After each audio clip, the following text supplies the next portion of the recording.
आध्यात्मिक वातावरण तैयार करने के लिए ये आवश्यक है कि हम वैज्ञानिक तरीके से करें। वैज्ञानिक तरीका क्या है, उसको समझने के लिए हम एक पूरे परिवार को लें। परिवार में सभी को खाना चाहिए, बीमार को क्या चाहिए और जो स्वस्थ है उसको क्या चाहिए, अलग अलग होगा। कोई नया जन्म शिशु है, अभी अभी जन्म लिया है, उसका क्या होगा खुराक। और जो बच्चे थोड़ा बड़े हैं या और बड़े हैं, ऐसे ही उम्र के अनुसार और उनके प्रोफेशन के अनुसार काम क्या कर रहे हैं,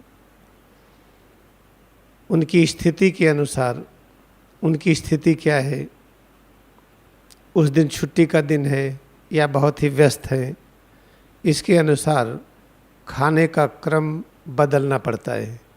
एक तरह सभी नहीं खा सकते हैं। जब आप बहुत व्यस्त होते हैं उस समय अधिक खाना नहीं खा सकते हैं। उस समय हम सूक्ष्म शक्ति ब्रह्मांड से खींचते रहते हैं। ये हमारा मेडुला, ये हाई मैग्नेट की तरह पूरे ब्रह्मांड में व्याप्त सर्वव्यापी शक्ति को ये मेडुला खींचता है। जब हम कर्म की व्यस्तता में हो और समय का बोध न हो, कर्म करते समय सिर से पैर की अंगुली तक इसमें होने वाले परिवर्तनों से हम ये परिवर्तन अच्छे लगें, हर पल अच्छा लगे, समय पता ही न चले, ऐसी स्थिति में जो मेडुला का स्थान है, जिसके अंदर आज्ञा चक्र है, आज्ञा चक्र के अंदर कूटस्थ है, एक बड़े चुंबक की तरह काम करता है और ब्रह्मांड से उस सारी ऊर्जा और शक्ति को आकर्षित कर लेता है जो ऊर्जा और शक्ति पूरे ब्रह्मांड के रूप में प्रकट हो रही है। जिस शक्ति से पेड़ बना है, जीव जंतु और मानव, दानव, पृथ्वी, सूरज, चांद, तारे, वो शक्ति अपने मेडुला ऑब्लोंगेटा में कूटस्थ केंद्र में खींच आती है। फिर वही शक्ति पूरे जगह पर वितरित होती है, सिर से पैर की अंगुली तक। ऐसी स्थिति में बाहर से खाने की आवश्यकता कम पड़ती है। ऐसा व्यक्ति श्वास भी कम लेता है, पानी भी कम पीता है, ठोस चीज़ कम खाता है। लेकिन जैसे ही कर्म से अलग होने लगता है, कर्म में प्रकट हुए परिवर्तनों से राग द्वेष करने लगता है, उससे सुख और दुख कहने लगता है, फिर हमारे मेडुला की चुंबकीय शक्ति कम होने लगती है, फिर सूक्ष्म शक्ति कम आएगी, फिर आवश्यकता पड़ जाती है पानी पीने की, आवश्यकता पड़ जाती है खाने की, आवश्यकता पड़ जाती है सामान्य रूप में जीवन व्यतीत करने की। क्रिया योग ध्यान करने पर यही एक वैज्ञानिक तरीका पता चलता है कि हम आध्यात्मिक शिक्षा को किस प्रकार दें। सभी को एक तरह की शिक्षा नहीं दी जा सकती है। पूरे समाज में विकास के लोग अलग अलग स्तर पर हैं और सभी युग में कलिकाल 700 ईसा पूर्व से लेकर के 1600 ईस्वी तक था। उस समय आध्यात्मिक शिक्षा कुछ और थी, उस समय रीति रिवाज कुछ और था। अब इस समय आरोही द्वापर युग है। 700 ईसा पूर्व के पहले अवरोही द्वापर युग था और इस समय आरोही है। इस समय हमारी नियमावली कुछ और होगी। तो किस तरह हम जीवन व्यतीत करें, यह सुनिश्चित करना है। कौन करेगा सुनिश्चित?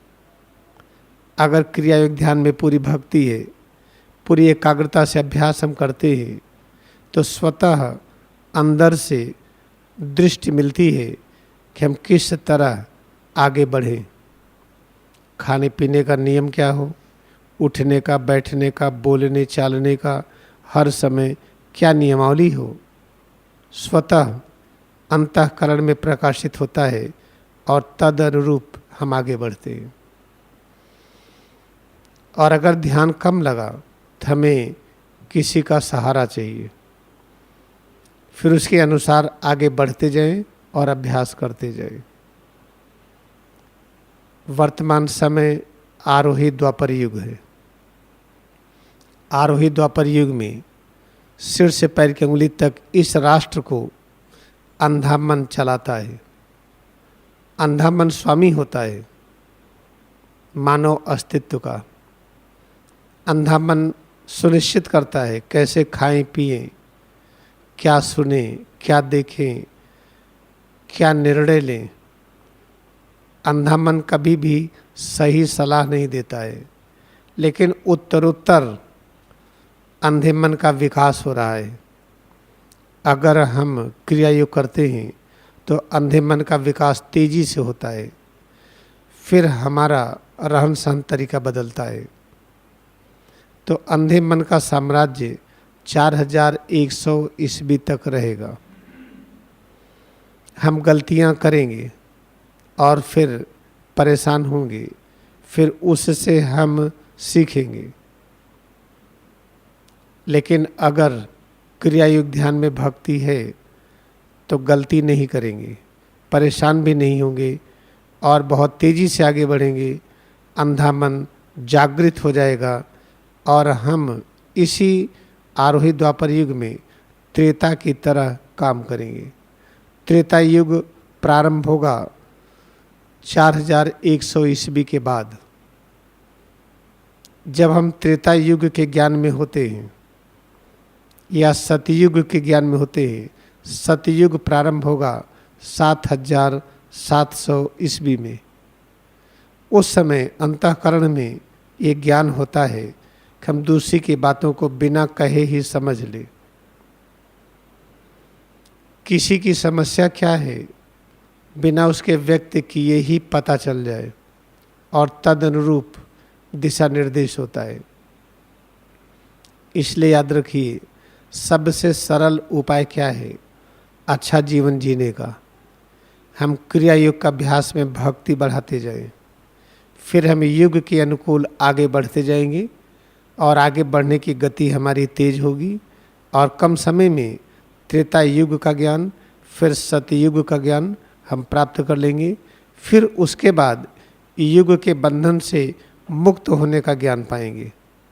कोई भी युग हो, हम अपरिवर्तनीय होंगे। इसलिए क्रिया योग ध्यान का बड़ा ही महत्व है। आइए हम लोग एक साथ आधे घंटे का अभ्यास करें।